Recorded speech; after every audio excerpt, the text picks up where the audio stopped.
Olá, queridos amigos, queridas amigas. Como é bom, né, nós separarmos um tempo para nós refletirmos sobre a palavra de Deus e aproveitar para estudarmos a lição da escola sabatina e buscar realmente entendimento, sabedoria e que a paz de Cristo habite ricamente em cada coração dos amigos e que todos tenham assim um belo dia. Vamos estudar a lição?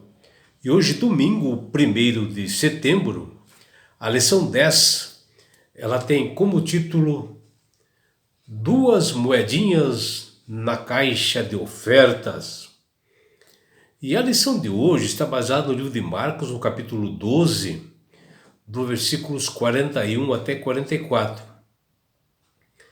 E aqui o discípulo de Jesus chamado Marcos, ele narra que o mestre estava ali no templo de Jerusalém, mais precisamente ali no pátio ali do templo, e ele observava, né, aquela multidão adentrar ali aquela região, e onde aquelas pessoas, né, depositavam as suas ofertas nas salvas, né, ou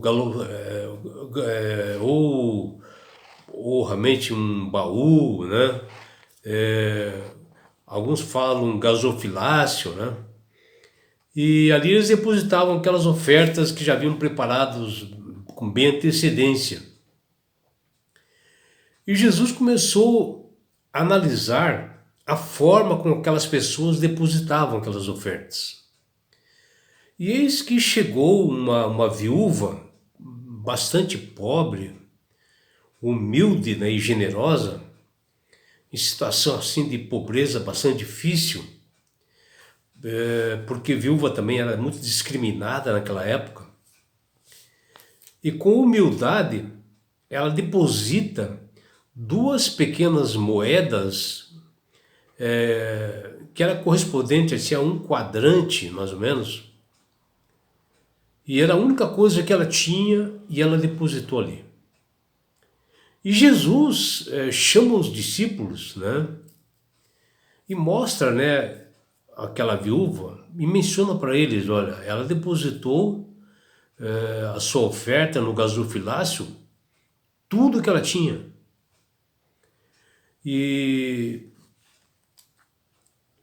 E tudo isso ele mencionou assim para os discípulos, para mostrar para eles que ela deu pouco, né? A viúva deu pouco, mas representava muito mais que todos aqueles que haviam dado ali as suas ofertas, porque ela deu tudo o que ela poderia sobreviver, o que ela tinha. E geralmente os ricos davam pela abundância, pelas sobras que eles tinham, e eles davam as ofertas.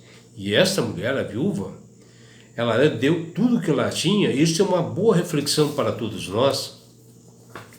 E esta passagem de Marcos, capítulo 12, versículos 41 até 44, traz essa cena assim, bastante tocante e profundamente significativa para todos nós, e que aconteceu justamente no templo de Jerusalém, onde Jesus, que ele lê corações, ele observava cada pessoa que adentrava, aquela multidão, aquele povo, quando eles lançavam o seu dinheiro naquele gasofilácio, ou nas salvas, né, de coletas.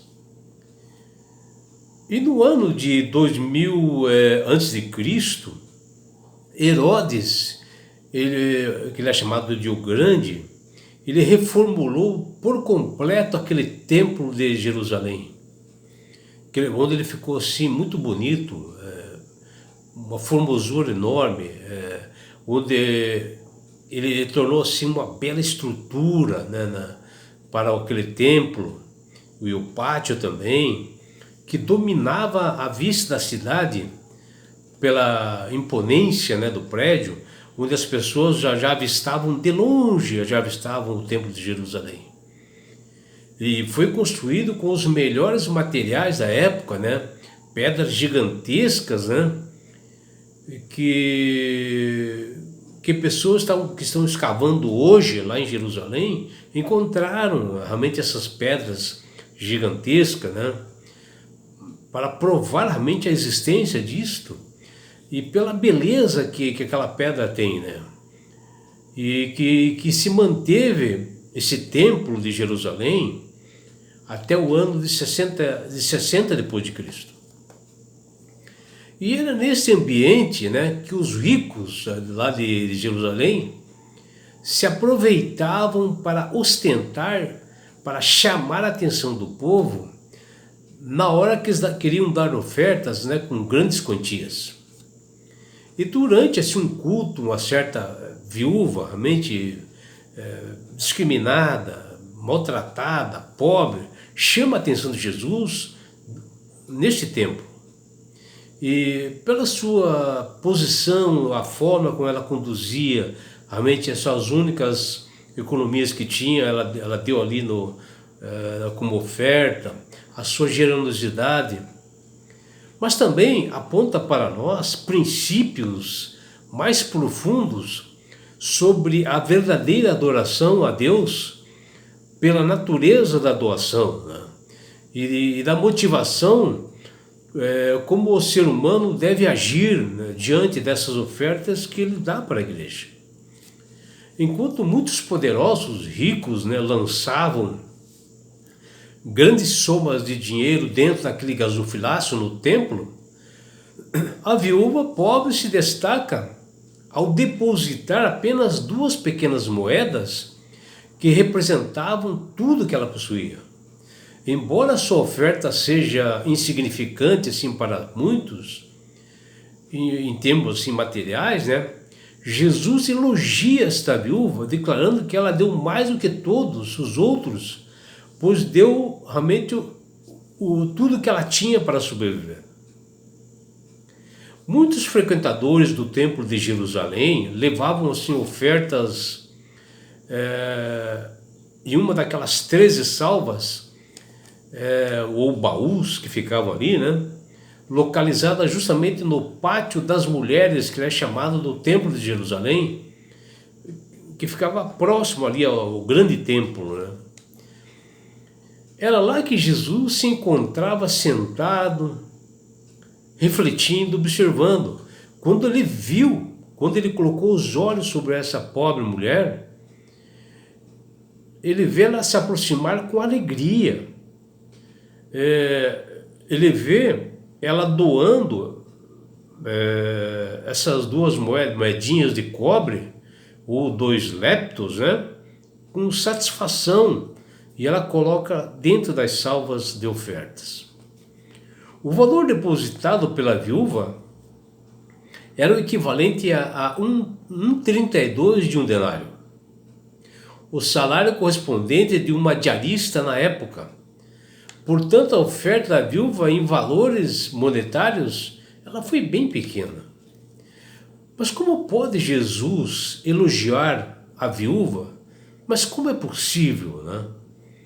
Jesus percebeu, né, que os ricos de Jerusalém, eles davam, mas eles davam da sua abundância, daquilo que sobrava para eles. E já a viúva, ela dava da sua pobreza. Os ricos ainda tinham muito a gastar, né? E ela deu todo o seu sustento ali, o que tornou extravagante a sua dádiva, embora o seu valor monetário fosse minúsculo. Essa cena nos desafia a nós considerarmos nossas próprias atitudes em relação à doação e generosidade dentro da igreja. Não se trata apenas de valor absoluto do que nós doamos, mas a sinceridade e o sacrifício que nós fazemos através dos nossos corações. A viúva pobre nos ensina que a verdadeira generosidade ela não é medida pela quantidade dos nossos recursos, mas pela profundidade de nossa devoção, fé e confiança em Deus. Essa história da viúva contém uma lição bastante grande sobre a gestão de recursos que nós devemos realmente controlar. Doar a causa de Deus não depende assim das ações assim de liderança para ter validade.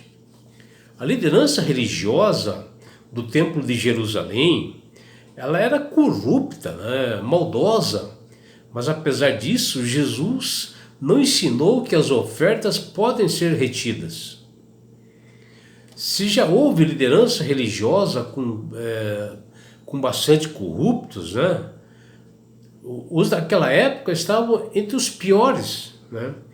E só pensar em Caifás e Anás, como tratavam as pessoas, e Jesus tinha o entendimento disso, afinal ele enxergava, ele via os corações. E nessa história de Jesus, dessa viúva, destaca a importância da motivação por trás de nossas ações, sem olhar as ações, as atitudes das outras pessoas, que prestarão contas, né, por alguma coisa errada que elas fazem, no juízo final. Enquanto os ricos ostentam a sua generosidade, e isso nós vemos até hoje na igreja verdadeira, às vezes para obter reconhecimento, às vezes querer ganhar um cargo na igreja, nós devemos agir como a viúva, fazer algo assim sincero, com humildade, sem buscar aplausos ou elogios.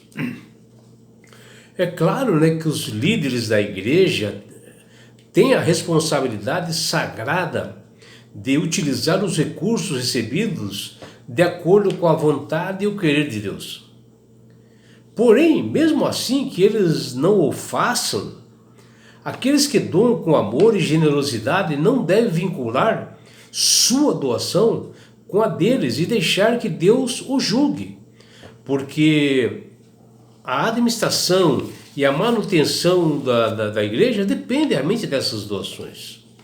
E, portanto, a oferta da viúva pobre não desafia a nós em examinarmos nossas próprias motivações e prioridades. Ela nos lembra que Deus valoriza não apenas o que nós damos, mas sim por que nós doamos. Ele deseja nossos corações generosos, com bastante confiança, dispostos a sacrificar tudo por amor a Ele e ao próximo, porque o nosso galardão estará na grande volta de Jesus. E é por isso, meu amigo, minha amiga, que Deus tem chamado todas as pessoas para aceitarem a Jesus como Salvador e Senhor. Porque quando você aceita a Jesus como Salvador e Senhor, sinceramente, quando o Espírito Santo começa a trabalhar no seu coração, você passa a ter sabedoria, ter entendimento, saberá manusear melhor as Sagradas Escrituras, saberá também da nossa obrigação de realmente devolver os dízimos e ofertas, de nós realmente fazermos isso de coração. E não é só isso, meu amigo, minha amiga. Quando você aceita Jesus como Salvador e Senhor, você ganha de Deus esse presente que chama-se salvação. E com isto, na grande volta de Jesus que se aproxima, Ele, Jesus, vai levar você, a sua família, seus amigos e todos nós que o aceitamos como Salvador e Senhor da nossa vida, sabe para onde? Para as mansões celestiais. Um lugar onde não haverá mais morte, mais dores, mais aflições, não haverá mais perseguições. Porque você estará no céu, meu amigo, minha amiga. Você terá a oportunidade de estar face a face com Jesus, abraçado. Você poderá também abraçar seus entes queridos. E sabe por que Deus quer fazer isto com você, meu amigo? quer fazer isto com você, minha amiga, porque Jesus te ama. Abraços do seu amigo João Carlos Amorim.